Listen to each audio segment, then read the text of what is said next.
আসসালামু আলাইকুম ওয়া রাহমাতুল্লাহি ওয়া বারাকাতুহু। বিসমিল্লাহ, আলহামদুলিল্লাহ, ওয়াসসালাতু ওয়াসসালামু আলা রাসূলিল্লাহ ওয়া বা'দ।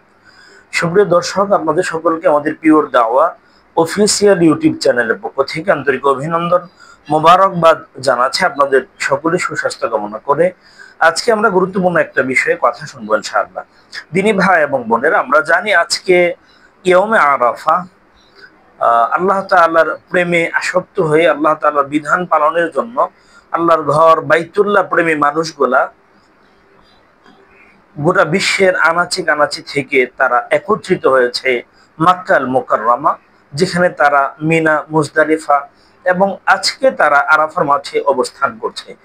রাসূলুল্লাহ সাল্লাল্লাহু আলাইহি ওয়াসাল্লাম হাদিসের মাঝে আরাফার দিবস গোটা বছরের মাঝে সবচেয়ে দামি এবং শ্রেষ্ঠ দিবস হিসাবে, শ্রেষ্ঠ দিন হিসাবে রাসূলুল্লাহ সাল্লাল্লাহু আলাইহি ওয়াসাল্লাম হাদিসে স্পষ্ট করেছেন।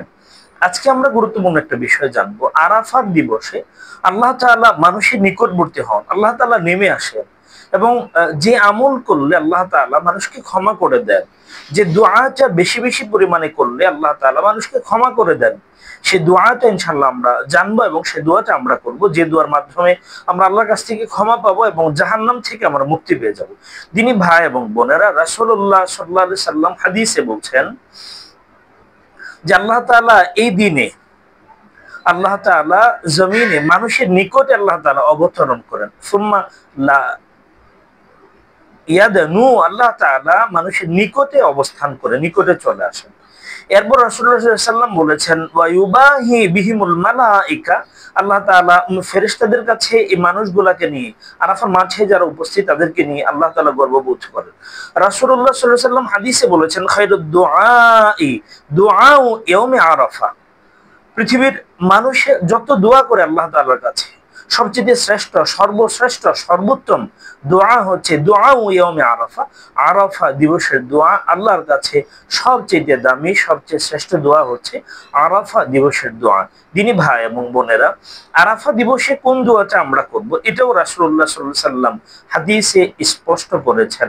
আল্লাহ রাসূল সাল্লাল্লাহু আলাইহি ওয়াসাল্লাম বলেছেন, আর সবচেয়ে দামি দোয়া হচ্ছে যে দোয়াটা কুলতু আনা ওয়ান নাবিয়্যুনা মিন ক্বাবলি, যে দোয়াটা আমি এবং আমার পূর্ববর্তী যত নবী রাসূল ছিলেন তারা সবাই যে দোয়াটা করেছেন, সে দোয়াটা হচ্ছে সবচেয়ে দামি দোয়া আজকের দিনে।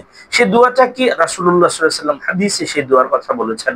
রাসূল বলেন লা ইলাহা ইল্লাল্লাহু ওয়াহদাহু লা শারীকা লাহু লাহুল মুলকু ওয়া লাহুল হামদু ওয়া হুয়া আলা কুল্লি শাইইন কাদির। লা ইলাহা ইল্লাল্লাহু ওয়াহদাহু লা শারীকা লাহু লাহুল মুলকু ওয়া লাহুল হামদু ওয়া হুয়া আলা কুল্লি শাইইন কাদির। এছাড়াও রাসূলুল্লাহ সাল্লাল্লাহু আলাইহি ওয়াসাল্লাম আরো দোয়ার কথা বলেছেন। আল্লাহ রাসূল সাল্লাল্লাহু আলাইহি ওয়াসাল্লাম বলেছেন রব্বানা ইগফির লানা ওয়া লিইখওয়ানিনা আল্লাযীনা সাবাকুনা বিল ঈমান। আল্লাহ তাআলা কোরআনে এই দোয়াটা আমাদেরকে শিখিয়েছেন। এই দোয়াটা রাসূলুল্লাহ সাল্লাল্লাহু আলাইহি ওয়াসাল্লামও আরাফার দিবসে বেশি বেশি পাঠ করতেন। এই দোয়াটা আমাদেরকে বেশি বেশি পাঠ করার কথা বলছে। তার মানে আমরা জেনে গেলাম, বুঝে গেলাম, আজকের দিনে আরাফার দিবসে আল্লাহ তাআলা মানুষের নিকটে চলে আসেন, নিকটবর্তী আকাশে চলে আসেন দিনে, এবং আল্লাহ তাআলা মানুষকে ক্ষমা করেন। আর এই দিনের দোয়া আল্লাহর কাছে কবুল হয়, গ্রহণযোগ্য হয়। আর সমস্ত দোয়াগুলোর মাঝে সবচেয়ে দামি দোয়া আজকের দিনের দোয়া।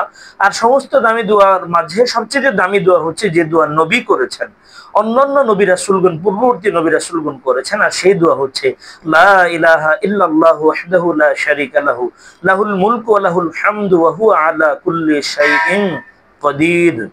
এই দোয়াটা এবং কোরআনে বর্ণিত রব্বানা ইগফির লানা ওয়া লিইখওয়ানিনা আল্লাযীনা সাবাকুনা বিল ঈমান, এই দোয়াটা আল্লাহ তাআলা এই দুটো দোয়া আমাদেরকে করার এবং আল্লাহ তাআলার পক্ষ থেকে ক্ষমা প্রাপ্তদের দলভুক্ত হওয়ার, আল্লাহ তাআলা আমাদের যাদেরকে আল্লাহ জাহান্নাম থেকে মুক্তি দেবেন তাদেরকে আল্লাহ তাআলা তাদের দলে আমাদের নামগুলো আল্লাহ তাআলা উঠায়া দেন। রাসূল বলেছেন আজকে অগণন মানুষকে জাহান্নাম থেকে আল্লাহ তাআলা মুক্তি দিয়ে দেবেন। এজন্য আমরা আল্লাহর কাছে জাহান্নাম থেকে মুক্তি প্রার্থনা করি। আমিন। আসসালামু আলাইকুম ওয়া রাহমাতুল্লাহি ওয়া বারাকাতুহু।